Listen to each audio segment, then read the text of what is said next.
Sometimes the hardest thing about running away isn't leaving, it's convincing yourself you deserve whatever you're running toward. Maya Torres had been running for 3 years, ever since she packed her 5-year-old daughter Emma into their beat-up Honda and drove away from a life that was slowly killing her spirit. She'd worked dead-end jobs in small towns across 2 states, always one step ahead of her own doubts, always telling herself that the next place would be different. The next place would be home. She never expected that place to be a cattle ranch in the middle of nowhere, Montana, and she definitely never expected the man who owned it to look at her like she was worth staying for. But life has a funny way of putting you exactly where you need to be, even when you're too scared to believe you belong there.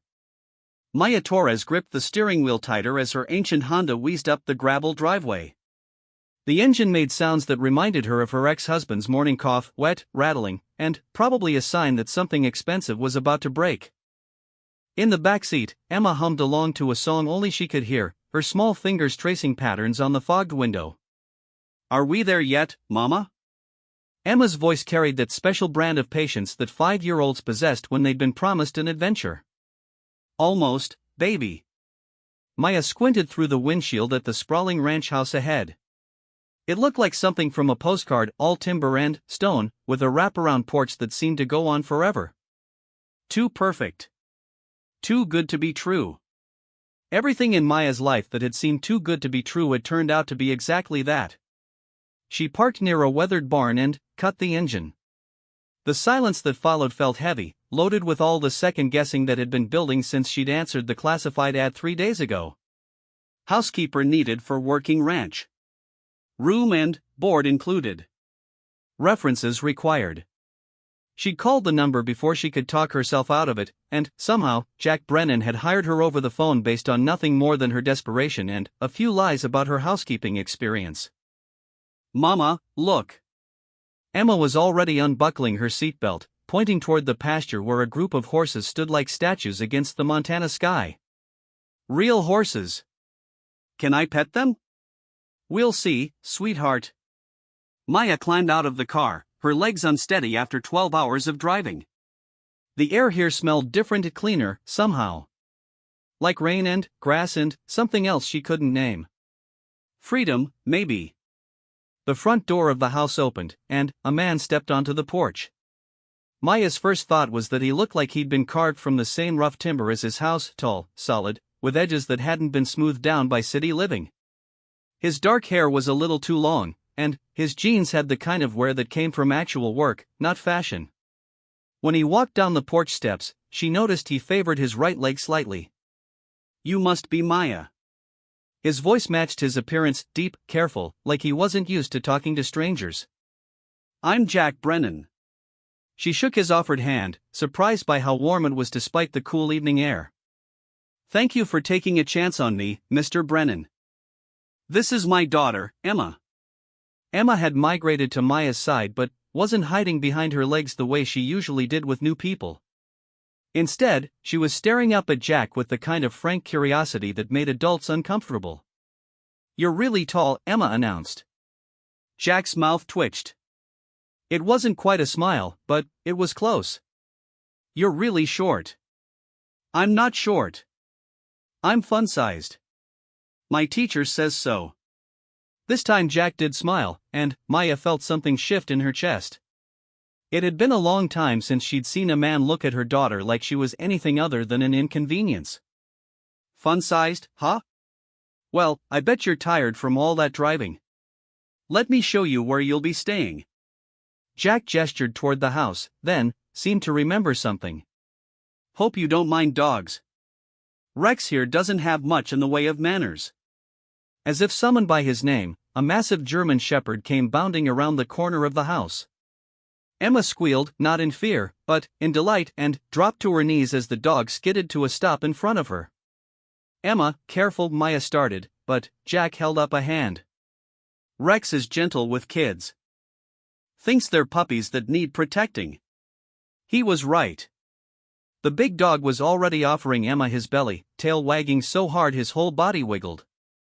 Found him as a puppy 3 years ago, half-starved and meaner than a rattlesnake.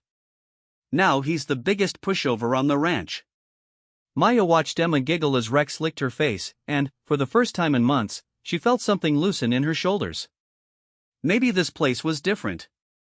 Maybe this time, she'd chosen right. Jack led them through the house, pointing out the kitchen, living room, and the small apartment-style space that would be theirs, 2 bedrooms connected by a kitchenette and bathroom. It was more space than they'd had in the last 3 places combined, and Maya had to swallow hard to keep from crying.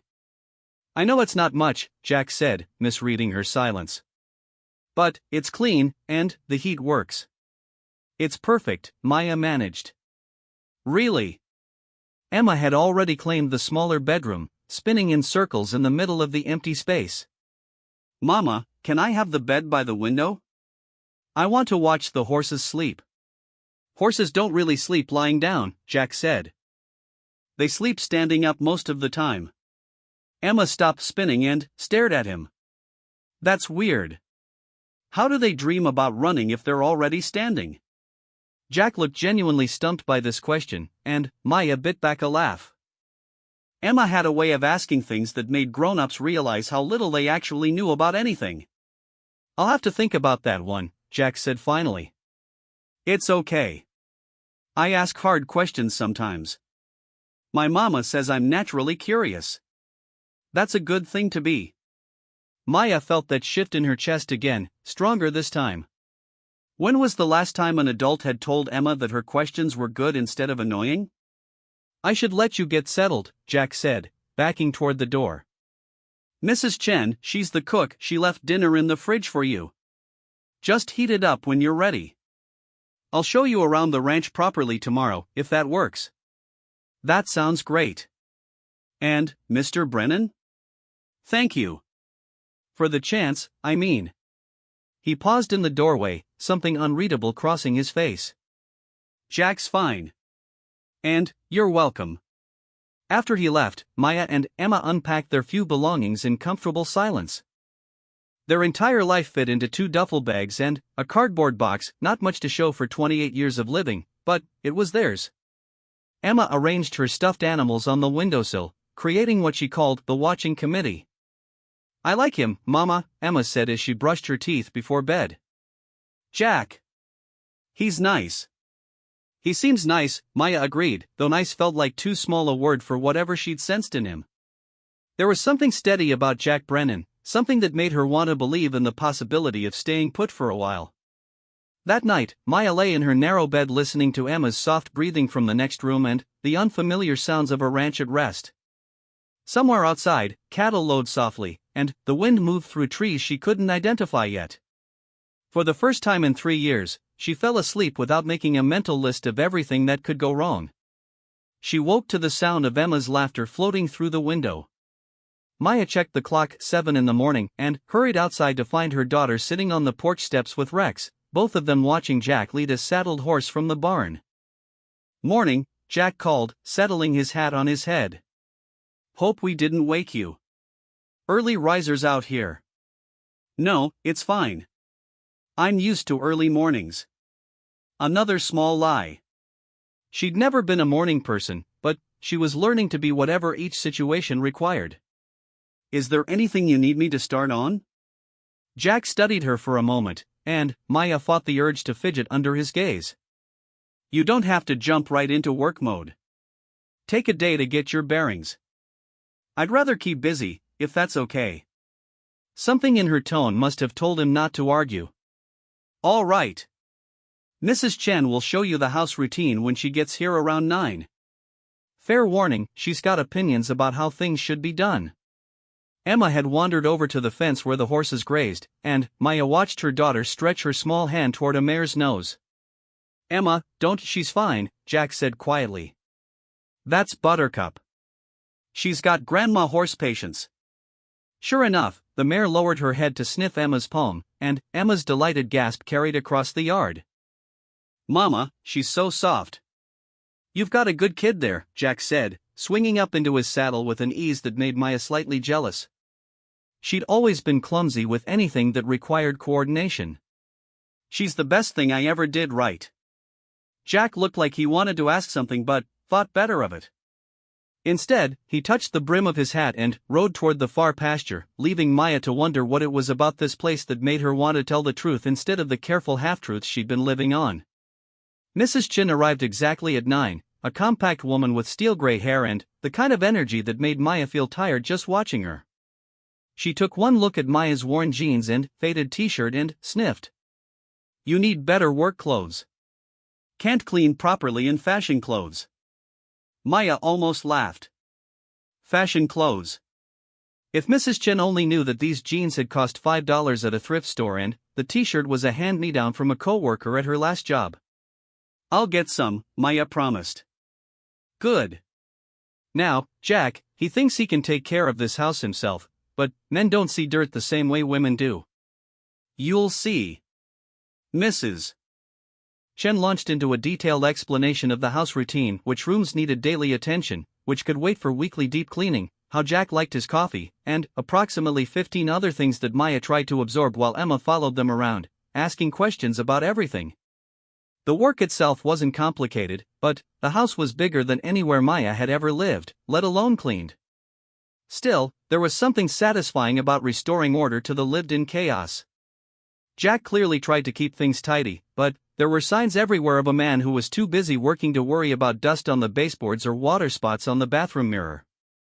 While Maya worked, Emma appointed herself assistant, carrying supplies and providing commentary on everything she discovered. "Mama, look. Jack has so many books. And they're not even picture books." Maya looked up from scrubbing the kitchen sink to see Emma running her finger along the spines of books that lined an entire wall of the living room. The collection was eclectic, everything from ranching manuals to classic novels to what looked like veterinary textbooks. "Don't touch those without asking, baby." "It's all right," Jack's voice came from the doorway, making Maya jump. She hadn't heard him come in. "She can look at any of them she wants." "You find anything interesting?" Emma pulled out a book about horses and held it up proudly. "This one has pictures of babies." "Foals," Jack corrected gently. "Baby horses are called foals." "Foals," Emma repeated carefully. "Can you read it to me?" Maya started to intervene. She didn't want Emma imposing on their employer, but Jack was already sitting down on the couch, patting the cushion beside him. "Sure. But, fair warning, I'm not much of a storyteller."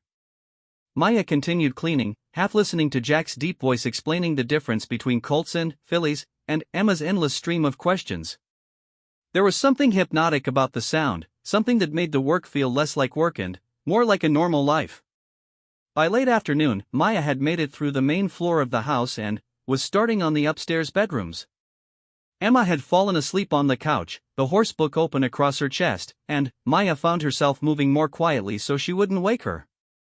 Jack's bedroom was at the end of the hall, and Maya hesitated before entering. It felt too personal somehow, too intimate. But it was part of the job, and she needed this job more than she needed to preserve her sense of boundaries. The room was spartanly furnished, a king-sized bed with a plain blue comforter, a dresser, a nightstand with a lamp and a single-framed photograph. Maya tried not to look at the photo as she dusted around it, but curiosity won. It showed a younger Jack with a woman who had the same dark hair and easy smile. His arm was around her waist, and they both looked happy in the unself-conscious way that people do when they're not posing for posterity. Maya set the frame down carefully and focused on her work. Everyone had a past. She of all people understood that. She was making the bed when she heard Emma's voice from downstairs, followed by Jack's laugh. The sound pulled at something in Maya's chest. When was the last time she'd heard a man laugh like that? Not the bitter, mocking laughter she was used to, but something genuine and warm. When she came downstairs, she found Emma and Jack in the kitchen, Emma perched on a stool at the counter while Jack showed her how to measure ingredients. "We're making pancakes for dinner," Emma announced. "Jack says breakfast food tastes better at night." "Does he now?" Maya tried to keep her voice light, but something was tightening in her throat. This scene, her daughter helping in a kitchen that smelled like vanilla and butter, a man treating Emma like she mattered, it was too close to dreams Maya had given up on having. "I hope that's okay," Jack said, reading something in her expression. "I probably should have asked first." It's fine. Emma loves to cook. Another small truth. Emma loved to help, but their previous living situations hadn't exactly encouraged culinary experiments. Mama, look. Jack has a mixer that's bigger than me. Maya looked at the stand mixer that probably cost more than she'd made in a month at her last job, and felt the familiar weight of not belonging settle on her shoulders. This kitchen, this house, this life, it was too good for someone like her. Someone who'd spent the last 3 years running from her mistakes. Maya. Jack's voice was quiet, meant just for her. You all right? She forced a smile. Just tired. Long day. He studied her face for a moment, and Maya had the unsettling feeling that he could see right through her careful facade. But all he said was, dinner will be ready in 10 minutes. Why don't you sit down? Maya wanted to protest, to insist on helping, but Emma was already tugging her toward the table, chattering about foals and pancakes and how Rex had shown her where the chickens lived. So Maya sat, and Jack cooked, and for 20 minutes she let herself pretend that this was her life. The pancakes were perfect, fluffy and golden, served with real maple syrup that Emma declared was way better than the fake stuff. They ate while the sun set outside the kitchen window, painting the sky in shades of orange and pink that Maya had never seen in the city. Tomorrow I'll show you both around the ranch properly, Jack said as they finished eating. If you want. Emma can meet the other horses, and you can see what you're getting into. I'd like that, Maya said, surprising herself with how much she meant it. After dinner, Jack disappeared into what he called his office, and Maya gave Emma a bath in the clawfoot tub that was probably older than Maya herself. Emma splashed and played with a toy horse that Jack had produced from somewhere, and Maya tried not to think about how natural all of this felt. When Emma was tucked into bed with the horsebook and 3 of her stuffed animals standing guard, Maya finally allowed herself to collapse on her own bed. Through the thin walls, she could hear the soft murmur of Jack's voice, probably talking on the phone about ranch business. It was a comforting sound, the kind of steady presence she'd forgotten could exist. Maya closed her eyes and tried not to hope for too much. Hope was dangerous. Hope made you careless, made you believe in things that were too good to last. But, as she drifted off to sleep, she couldn't quite shake the feeling that maybe, just maybe, she'd finally found a place where she and Emma could stop running. 3 weeks into their new life at the ranch, Maya had developed a rhythm. Up at 6:30, coffee with Mrs. Chen while Emma slept in, then, a morning routine of cleaning and laundry that felt more like meditation than work. The house was starting to feel familiar under her hands, each room with its own personality and quirks that she was beginning to understand. Emma had adapted even faster, as children do. She'd appointed herself the ranch's unofficial wildlife observer, spending hours watching the barn cats, following Mrs. Chen around the garden, and pestering anyone who'd listen with questions about everything from why cows had 4 stomachs to whether horses dreamed in color. Rex had become her constant companion, and Maya had stopped worrying about her daughter wandering too far as long as the big dog was with her. It was Jack who remained a mystery. He was kind to Emma, patient with her endless curiosity and gentle in the way he corrected her when she tried to climb into horse stalls or chase chickens. With Maya, he was polite, respectful, and maintained just enough distance to remind her that this was a professional arrangement. He ate the meals she prepared, complimented her cleaning, and never once made her feel like the hired help, but there was something guarded about him that she couldn't quite figure out. Maya told herself it was better this way. Safer. She wasn't looking for complications, just stability for her daughter. But sometimes she caught herself watching Jack work from the kitchen window, noting the careful way he moved that spoke of old injuries, the gentle way he handled the horses, the rare moments when his serious expression softened into something that might have been contentment. On Thursday morning, Maya woke to the sound of raised voices outside her window. She checked the clock, 5:15, too early for normal ranch business. She pulled on jeans and a sweater and stepped outside to find Jack standing near the barn with 2 men she didn't recognize. "I'm telling you, Brennan, this is a fair offer," one of them was saying. He was older, wearing a suit that looked expensive and out of place in the ranch setting. "More than fair, considering the debt." "And I'm telling you the answer is no." Jack's voice was controlled, but Maya could hear the tension underneath. The ranch isn't for sale. Be reasonable. You can't keep this place running with one hired hand and that old woman. Face reality. Emma appeared at Maya's side, rubbing sleep from her eyes. Mama, why are those men yelling at Jack? Shoo, baby. Let's go inside. But Emma had already spotted Rex and was heading toward the group, Maya hurrying after her. The men looked surprised to see them, and Jack's expression darkened. Emma, stay with your mother, he said quietly. The man in the suit looked between Maya and Emma with obvious curiosity. I didn't realize you had family staying here, Jack. They work for me, Jack said, his tone making it clear the conversation was over. The suited man smiled, but it wasn't friendly. Of course. Well, think about our offer. These economic times, family ranches like this, they don't last long. After the men left, Jack stood staring after their truck for a long moment. Emma had gone to pet Rex, but Maya could see the worry in Jack's shoulders, the way he kept his hands clenched at his sides. Everything okay? She asked quietly. Jack turned, and, for a split second she saw something raw in his expression before he shuttered it away. Nothing you need to worry about. Just business. But Maya recognized the weight of financial pressure when she saw it. She'd carried that same tension in her own shoulders for years.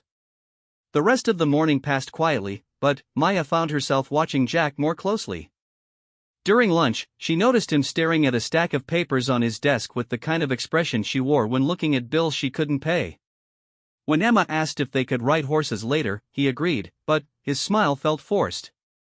That evening, after Emma was asleep, Maya found Jack on the front porch, a beer in his hand and his attention focused on something far beyond the horizon. She hesitated, then stepped outside. Mind if I sit?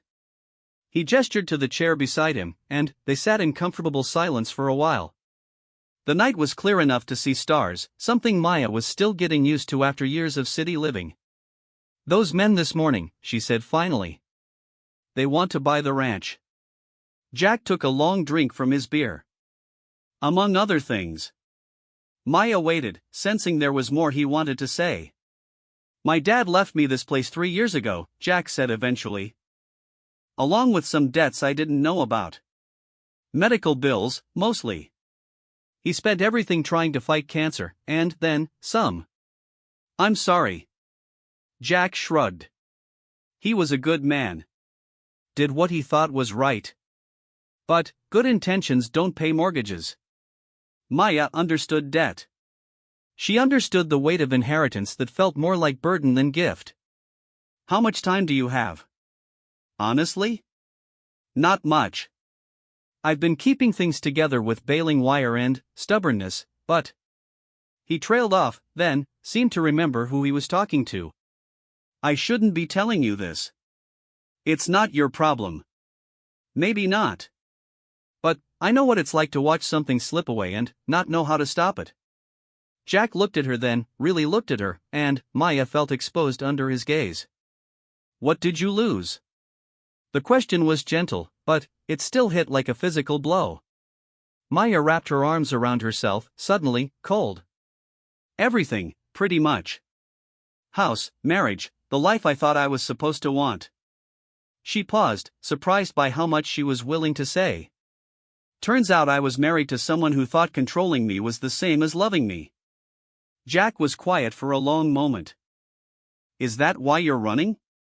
We're not running anymore, Maya said, though even as she said it, she wondered if it was true. We're just looking for a place to belong. What if you already found it? The question hung between them like a bridge Maya wasn't sure she was brave enough to cross. Before she could answer, Jack's phone rang, the sound harsh in the quiet night. Sorry, I should take this, he said, but his voice was reluctant. Maya went inside, but she could hear fragments of his conversation through the window. Something about payments and extensions and 30 more days. When Jack came back inside 20 minutes later, his expression was grim. Bad news? Maya asked. Bank wants to review the loan terms. Which means they're looking for an excuse to call it in. Jack ran his hand through his hair. I should have sold when prices were better. should have cut my losses. But, you didn't want to. No. I didn't want to. This place, it's been in my family for 4 generations. My great-grandfather built this house with his own hands. My dad taught me to ride in that pasture out there. Jack's voice was rough. Wanting something doesn't make it practical, though. Maya thought about that for a long time after Jack said goodnight and disappeared upstairs. She understood the weight of family legacy, the guilt that came with being the generation that let everything fall apart. But, she also understood something else, the difference between giving up because you had to and giving up because you were afraid to fight. The next morning brought rain, the kind of steady drizzle that made outdoor work impossible. Maya spent the morning deep cleaning the house while Emma played with her toys in the living room, occasionally giving dramatic performances for Rex's benefit. Around noon, she decided to tackle Jack's office, which he'd told her she could clean but had never specifically asked for. The room was organized chaos, papers sorted into neat piles that suggested a system only Jack understood, bookshelves crammed with ranching manuals and veterinary guides, and a computer that looked like it had been purchased sometime in the previous decade. Maya dusted carefully around the papers, not wanting to disturb whatever order existed, but she couldn't help noticing the financial statements scattered across the desk. She shouldn't look. It wasn't her business.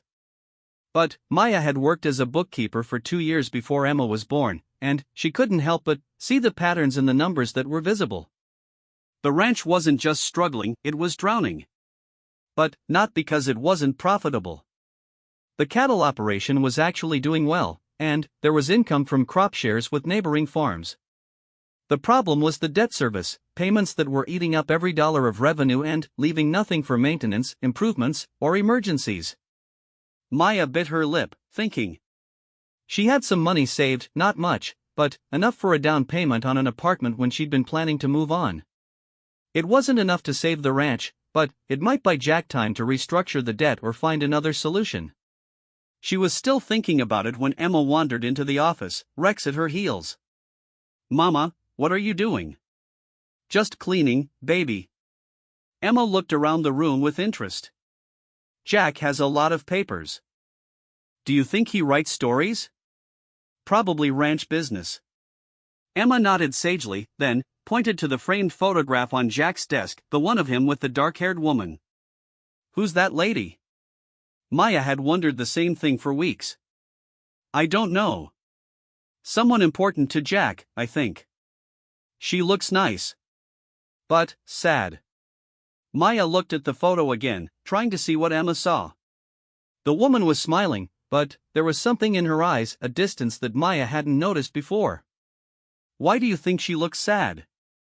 Emma shrugged. "Same way you look sometimes. Like you're smiling on the outside but not on the inside." Maya stared at her 5-year-old daughter, amazed once again by Emma's ability to see things adults missed. "You're very observant, you know that? Mrs. Chen says I notice things. She says it's a good thing, but sometimes grown-ups don't like it when kids notice too much." Maya knelt down to Emma's level. "I like that you notice things. But sometimes we need to keep what we notice to ourselves, especially about other people's private things. Can you understand that?" Emma nodded. "Like how you don't tell people about my nightmares." "Exactly like that." They finished cleaning the office together, Emma chattering about the horses and Rex and whether Mrs. Chen would teach her to make the cookies she'd seen cooling in the kitchen. Maya listened with half her attention, the other half still caught on the financial papers and the question of whether she had the right to offer help to a man who was clearly proud and private about his struggles. That afternoon, while Emma napped, Maya found herself in the kitchen with Mrs. Chen, helping prepare dinner and working up the courage to ask questions she probably had no business asking. "Mrs. Chen," she said carefully, "how long have you worked here?" 15 years. Since Jack's mama got sick and needed help with the house." Maya absorbed this information. "The ranch, has it always been difficult? Financially, I mean?" Mrs. Chen gave her a sharp look. "You asking because you're worried about your job?" "Partly. But also because..." Maya hesitated. "Because I care about this place. About Jack. Mrs. Chen considered this while she chopped vegetables with precise, efficient movements. Ranch was doing fine until Jack's father got cancer. Good man, but proud. Spent everything trying to beat it, wouldn't let his family help pay for treatments. Then, Jack came home to take care of things, and, by the time his father died, there wasn't much left but debt and guilt. Jack wasn't living here before? College boy. Had a job in the city, doing something with computers. Engaged to a girl there, Sarah. Mrs. Chen nodded toward the office. That's her picture on his desk. Maya felt something cold settle in her stomach. What happened to her? Nothing happened to her. But, when Jack came home to help with the ranch, she didn't want to come with him. City girl, you know? Couldn't see herself living this life. Mrs. Chen's expression softened slightly. Jack never said much about it, but I think she asked him to choose. The ranch or her. And he chose the ranch. He chose family duty. Different thing, maybe. Maya thought about this while they worked in companionable silence. Jack had given up his career, his fiancée, his city life to come home and take care of his dying father and a failing ranch. No wonder he seemed to carry the weight of the world on his shoulders. Mrs. Chen, Maya said finally, if someone wanted to help with the ranch's financial situation, hypothetically, what would be the best way to do that? The older woman's hands stilled on the vegetables. Hypothetically? Hypothetically. Mrs. Chen studied Maya's face for a long moment. Jack Brennan is a proud man. Too proud, sometimes. He wouldn't take charity, especially not from someone who works for him. What if it wasn't charity? What if it was investment? You got money to invest? Maya thought about her savings account, the $3,000 she'd been hoarding for security, for the next move, for emergencies. It wasn't much in the scheme of things, but it might be enough to buy Jack time. Some. Not a lot, but some. Mrs. Chen was quiet for a long moment. You know what you'd be risking? Maya knew. She'd be risking the only safety net she had, the only thing standing between her and Emma and complete vulnerability. But she also knew what it felt like to lose everything while people who could help stood by and watched. I know. And, you know Jack might not take it, no matter how you offer it? I know that too. Mrs. Chen nodded slowly. Then, you talk to him. But, you be smart about it. Don't make it about charity. Make it about Emma. What do you mean? You tell him you want stability for your daughter. Tell him you want to invest in a place where she can grow up safe and happy. Make it about her future, not his pride. Maya considered this advice while they finished preparing dinner. It was manipulative, maybe, but it was also true. She did want stability for Emma. She did want her daughter to grow up in a place where she could ask questions and pet horses and fall asleep listening to the sound of wind through trees she was learning to identify. That evening, after Emma was in bed and the house was quiet, Maya found Jack in his office, staring at the computer screen with the expression of a man facing execution. Knock knock, she said softly from the doorway. Jack looked up, and Maya was struck by how tired he looked. Hey. Everything okay? Actually, I wanted to talk to you about something. Can I come in? Jack gestured to the chair across from his desk, and Maya sat down, her heart beating faster than the situation warranted. I know this isn't really my business, she began, but I couldn't help noticing that you're dealing with some financial stress. Jack's expression immediately became guarded. Maya, please, let me finish. I have some money saved up. Not a lot, but enough to maybe help with whatever payment is coming due. I'd like to loan it to you. Absolutely not. Maya had expected this reaction, but the firmness of his refusal still stung. Why not? Because you work for me. Because you need that money for you and Emma. Because Jack stopped, ran his hands through his hair. Because I won't take money from someone who's already given up too much. What if it's not about you? Maya said quietly. What if it's about Emma? Jack looked confused. She's happy here, Jack. Happier than I've seen her since. Maya took a breath. Since her father left. This place, this life, it's good for her. And if investing in the ranch means she gets to keep that stability, then it's not charity. It's a mother protecting her daughter's future. Jack was quiet for a long moment, his expression unreadable. How much money are we talking about? $3,000. Jack laughed, but it wasn't a happy sound. Maya, I appreciate the offer, I really do. But $3,000 isn't going to save this place. It might buy me a month, maybe two. Then, use that month to find a real solution. Restructure the debt, find investors, sell part of the land, whatever it takes. But don't give up because you ran out of time. Jack stared at her, and Maya saw the moment when pride warred with practicality in his expression. Why would you risk your security for this place? Maya thought about all the safe answers she could give. Instead, she told him the truth. Because for the first time in 3 years, I feel like we're home. And I've learned that home is worth fighting for, even when the fight seems impossible. Jack was quiet for so long that Maya began to think she'd miscalculated, that she'd overstepped in a way that couldn't be taken back. Finally, he spoke. If I take your money as a loan, with interest, it doesn't change anything between us. You're still my employee, I'm still your boss. I understand. And if the ranch fails anyway, you might lose everything. I've lost everything before. I survived. Jack studied her face in the lamplight, and Maya felt like he was looking past all her careful defenses to something she wasn't sure she was ready to show him. All right, he said finally. But we do this properly. Legal contract, repayment terms, everything documented. I won't have you losing money because I was too proud to do things right. Maya felt relief flood through her, followed immediately by terror at what she'd just committed to. But she nodded. Whatever you think is best. Jack reached across the desk and shook her hand, his grip warm and steady. Thank you, Maya. I know what this costs you. As Maya walked back to her apartment, she wondered if Jack really understood what it cost her. Not just the money, though that was significant. But the trust, the vulnerability of tying her fate to someone else's dream.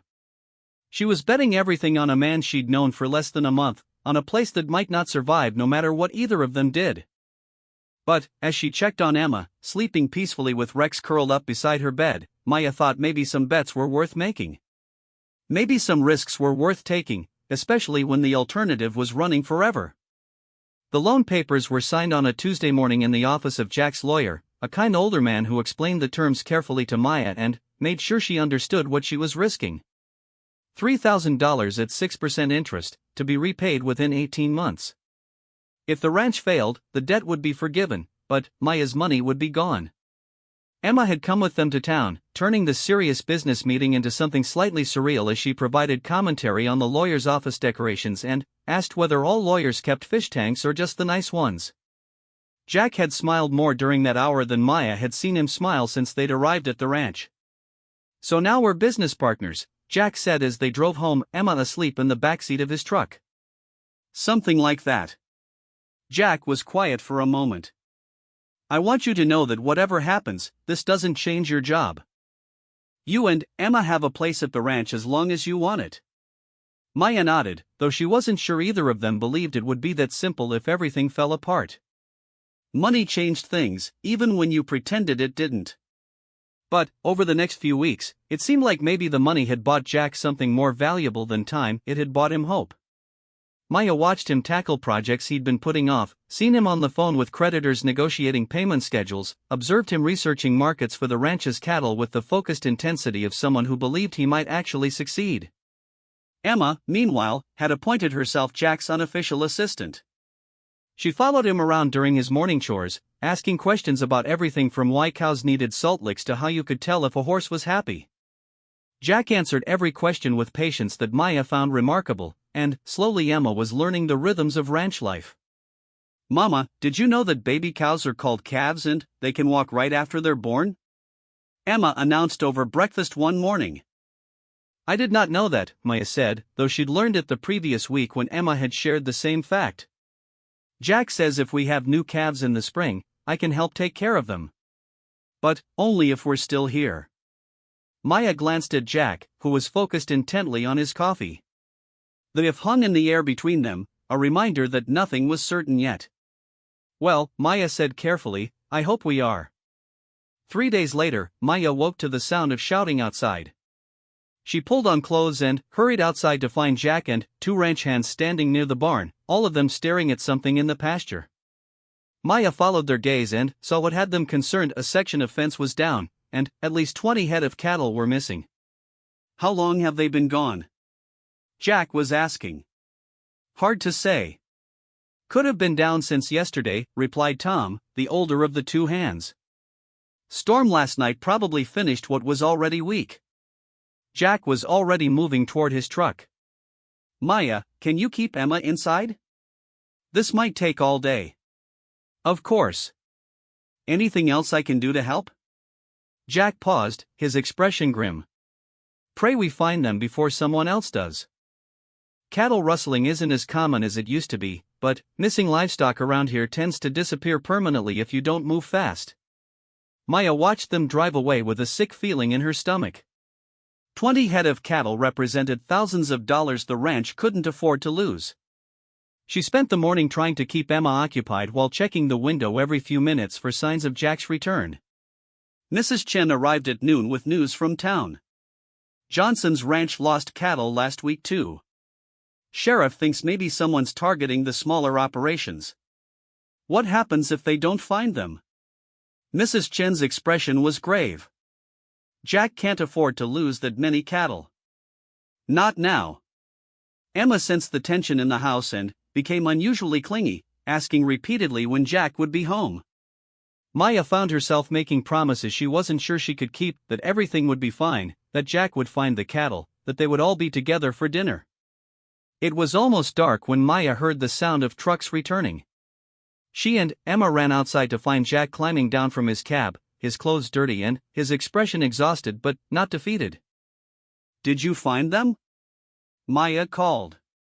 Found most of them, Jack replied. 18 head, anyway. Still missing 2, but those might have wandered further or... He didn't finish the sentence in front of Emma. That's good though, right? 18 is most of them. Jack managed a tired smile. 18 is a lot better than none. Emma ran to hug Jack around the waist, not caring that he was covered in dust and sweat. I was worried about you. Something shifted in Jack's expression as he looked down at Emma. Were you now? Mama said you were working hard to find the cows, but I thought maybe they were really lost forever. Jack knelt down to Emma's level. Well, most of them are safe now. And, you know what?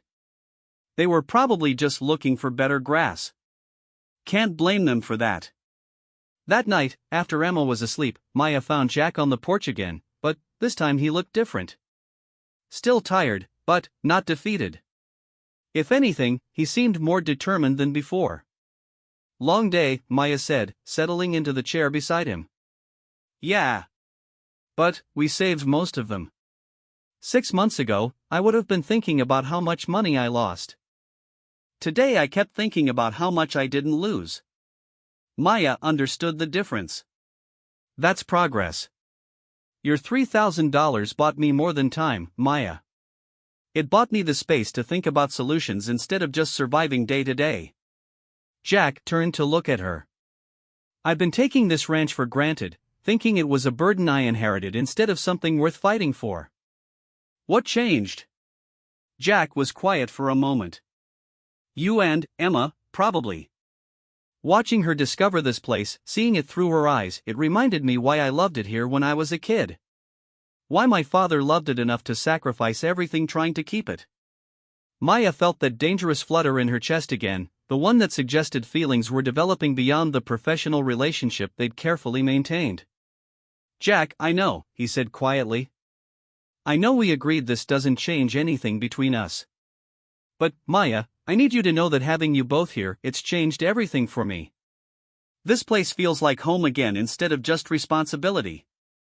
Maya stared out at the pasture where moonlight painted the grass silver. That scares me. Why? Because hope is dangerous, Maya thought. Because caring about people means they can hurt you. Because the last time I trusted someone with Emma's happiness, he used it as a weapon. Because I'm not good at staying, she said instead. What if you wanted to be? The question hung between them, loaded with possibility and risk in equal measure.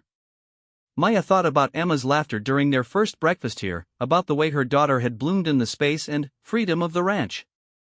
She thought about Jack's gentle patience with Emma's questions, about the way he'd never once made Maya feel like hired help, about the steady presence he represented in a life that had been chaotic for too long. I might want to be, Maya said finally. But wanting something doesn't make it practical. Jack laughed, and Maya realized it was the first completely relaxed laugh she'd heard from him. Practical is overrated. I learned that from a 5-year-old who thinks horses dream in color and a woman who was brave enough to bet her security on a stranger's failing ranch.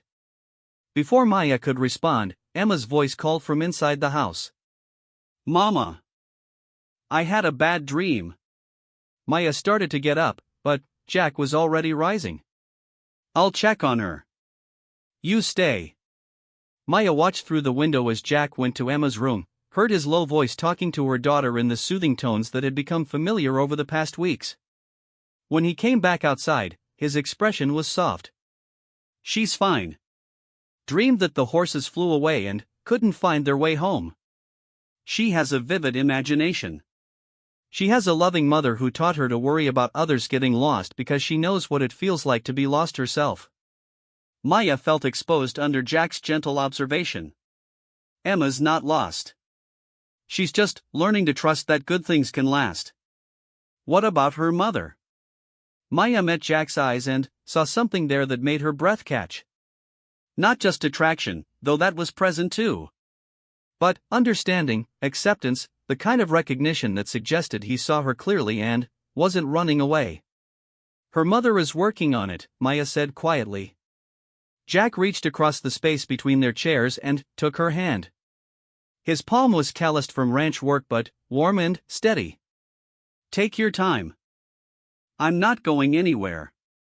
The next few weeks settled into a rhythm that felt almost like the normal family life Maya had stopped believing was possible. Jack continued his efforts to restructure the ranch's finances, meeting with bankers and potential investors with a confidence that seemed to grow stronger each day. Maya maintained the house and took on more of the administrative work, bookkeeping, correspondence, scheduling tasks that reminded her how much she'd missed using her mind for something more complex than survival. Emma started what she called ranch school, following Mrs. Chin around the garden to learn about vegetables, helping Jack with basic horse care, and developing a detailed understanding of chicken politics that she shared with anyone who would listen. She was tanner, more confident, and had stopped asking when they would move on to the next place. One afternoon in early October, Maya was reconciling the ranch's books when she discovered something that made her call Jack in from the pasture. What's wrong? He asked, seeing her expression. Nothing's wrong. But I think I found something. Maya pointed to the spreadsheet on the computer screen. You've been focused on the cattle operation, but look at this, you're actually making decent money from the crop shares and the horse boarding. The problem isn't income. It's that all your debt payments are front-loaded. Jack leaned over her shoulder to look at the screen, close enough that Maya could smell the clean scent of his soap mixed with fresh air and honest work. Meaning what? Meaning if you could restructure the loans to spread the payments more evenly, you'd have positive cash flow. Not a lot, but enough to cover operations and emergencies. Jack stared at the numbers. Are you sure? I'm sure. Look. Maya showed him the projections she'd been working on. With the money from my loan buying you time, you could approach the bank with actual data showing profitability. They might be willing to renegotiate rather than foreclose on a property that's finally turning around. Jack was quiet for so long that Maya began to worry she'd overstepped. Then, he straightened up and looked at her with an expression that made her heart skip. Maya, you might have just saved this place. We saved this place. You, me, Mrs. Chen, even Emma with her questions that made you remember why you loved it here. Jack reached down and pulled Maya up from her chair, his hands warm on her arms. For a moment they stood close enough that Maya could see the gold flecks in his brown eyes, could feel the warmth radiating from his body. The air between them felt charged, full of possibilities that had been building for weeks. Jack, I know we said this wouldn't change anything between us, Jack said quietly. But, Maya, everything has already changed. At least for me. Maya felt her carefully constructed walls beginning to crumble. What are you saying? I'm saying that somewhere between your first day here and now, I stopped thinking about you as my employee and started thinking about you as the woman who makes my house feel like home. As the mother of the little girl who brings joy to every corner of this ranch. As someone I can't imagine being without. Maya's breath caught. Jack, I'm not asking for anything you're not ready to give, Jack said quickly. I know you've been hurt. I know trust doesn't come easy after what you've been through. But, I needed you to know how I feel. Before Maya could respond, Emma's voice echoed from the kitchen. Mama! Jack! Come quick! Rex caught a chicken and now Mrs. Chen is chasing him with a wooden spoon. They looked at each other and burst into laughter, the moment of intensity breaking into something lighter but no less meaningful. We should probably rescue Rex, Maya said. Probably. But, Maya, this conversation isn't over. Maya nodded, her heart beating fast with something that might have been fear or excitement or both. I know. They found Rex cowering behind the barn while Mrs. Chen stood guard over a very ruffled but unharmed chicken, wooden spoon still raised threateningly. Emma was doubled over with giggles, and even the ranch hands had gathered to watch the standoff. That dog, Mrs. Chen declared, has no respect for proper chicken protocol. What's chicken protocol? Emma asked, still giggling. You look, you don't touch. You protect, you don't chase. Basic rules of civilized living. Jack managed to coax Rex out from behind the barn with promises of proper dog treats, while Maya helped Mrs. Chen return the offended chicken to its coop. Emma provided play-by-play commentary on the entire operation, and, by the time order was restored, everyone was laughing. I like it when we all work together, Emma announced as they walked back toward the house. It feels like a real family. Maya glanced at Jack and saw her own thoughts reflected in his expression. It did feel like a family. Messy, imperfect, held together by choice rather than obligation, but real in a way that Maya's actual marriage had never managed to be. That evening, after Emma was tucked into bed with her usual collection of stuffed animals and the horsebook that had become her nightly reading, Maya found herself standing at her bedroom window, looking out at the ranch that had somehow become home. A soft knock on her door interrupted her thoughts. Maya? Can we talk?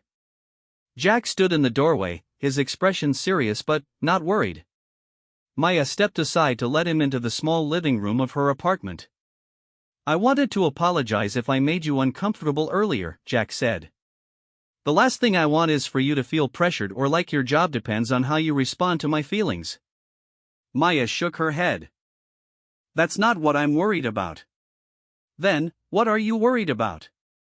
Maya sank down on the small couch, and Jack sat beside her, careful to maintain some distance. I'm worried about Emma getting attached and, then, having it all fall apart. I'm worried about caring too much and losing myself again. I'm worried that I don't know how to be part of something good without destroying it. Jack was quiet for a moment. What if you didn't have to know how? What if we figured it out together, one day at a time? That's a pretty big risk. The best things usually are.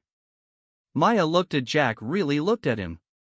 He wasn't the most conventionally handsome man she'd ever met, but there was something solid about him, something that suggested he was the kind of person who kept promises and showed up when things got difficult. His eyes held the kind of kindness that Emma responded to instinctively, and his hands bore the calluses of honest work. I need you to understand something, Maya said slowly. Emma and we've been on our own for 3 years. I've gotten used to making decisions based on what's safest, not what I want. It's going to take me time to trust that this is real, that it will last. I understand. And if we do this, if we try to be more than employer and employee, it has to be slow. Emma has to come first, always. I wouldn't expect anything else. Maya took a deep breath, feeling like she was about to jump off a cliff with no guarantee of a soft landing. Then, maybe we could try. Slowly. Jack's smile was like sunrise after a long night. I'd like that very much. He reached for her hand, the same gesture he'd made the night before, but this time Maya felt the difference. This wasn't comfort between friends, this was the beginning of something that could become love, given time and patience and courage. So what happens now? Maya asked. Now we take it one day at a time. I court you properly, dinners, conversations, maybe a real date when we can arrange babysitting. I get to know Emma as something more than my employee's daughter. We see if this feeling between us can grow into something lasting. Maya thought about the word court, old-fashioned, respectful, the kind of approach that suggested Jack understood she was worth waiting for. I think I'd like that. Jack lifted their joined hands and pressed a gentle kiss to her knuckles. Then, that's what we'll do. 6 months later, Maya woke to the sound of Emma's laughter and the low murmur of Jack's voice from the kitchen. The bank had agreed to restructure the ranch's debt, the cattle operation was showing steady profit, and Maya had officially become the ranch's business manager as well as Jack's partner in every sense that mattered. They hadn't rushed into anything. Jack had courted her with the patience of a man who understood that trust was built in small increments, shared meals, quiet conversations after Emma was asleep, stolen moments of hand-holding when they thought no one was looking. Emma had been included in everything, her opinions sought and valued as they slowly became the family she'd announced they already were. Maya got dressed and walked to the kitchen to find Jack making pancakes while Emma provided detailed instructions on proper pancake flipping technique. Rex lay at Emma's feet, occasionally receiving small pieces of bacon for his patience. "Good morning," Jack said, looking up with the smile that had become Maya's favorite part of every day. "Good morning." Maya accepted the coffee Jack handed her and settled at the table to watch her daughter explain why pancakes needed to be golden like sunshine, not brown like dirt. "Jack says after breakfast we can check on the new calves," Emma announced. "And maybe name the spotted one. What do you think we should call her?" Jack asked seriously, as if Emma's opinion on calf nomenclature was a matter of great importance. "Freckles," Emma said without hesitation. "Because she has spots like Freckles, but bigger." "Freckles it is." Maya watched this exchange with the kind of contentment she'd stopped believing was possible. This life, the morning routine, the shared responsibilities, the way Jack treated Emma like she was precious, it was everything Maya had given up hoping for. "I love you," she said quietly, the words slipping out before she could stop them. Jack went very still, the spatula frozen in his hand. Emma looked up from her elaborate pancake arrangement with interest. "Do you mean like friends love, or like grown-up love?" Emma asked with the directness that was her trademark. Maya felt heat rise in her cheeks, but Jack was smiling, his eyes warm with understanding and relief and something that might have been joy. "Like grown-up love," Maya said, kneading Jack's eyes across the kitchen. "Good," Emma said with satisfaction. "I told Mrs. Chen you two were being silly about the mushy stuff. Rex and I could tell ages ago that you were supposed to be together." Jack laughed, set down the spatula, and crossed to where Maya sat. He cupped her face in his hands and kissed her softly, a kiss that tasted like coffee and promises and the kind of future Maya had been afraid to want. "I love you too," he said against her lips. "Both of you. All of this. Even when I ask too many questions?" Emma asked. Jack turned to include Emma in the moment, his arm sliding around Maya's shoulders. "Especially when you ask too many questions. How else would we learn important things like why horses need to dream and what proper names for spotted calves are?" Emma beamed, satisfied with this answer, and returned her attention to her pancakes. Jack and Maya looked at each other over Emma's head, sharing the kind of understanding that comes when two people recognize they've found something worth keeping. Later, Maya would remember this moment as the one when she stopped running and started building. When she chose hope over safety, love over fear, and the terrifying, wonderful possibility of forever over the familiar pattern of always moving on. But, for now, she simply held Jack's hand under the table and listened to Emma chatter about calves and horses and whether Rex would make a good babysitter for baby animals, and felt the deep contentment that comes from finally being exactly where you belong.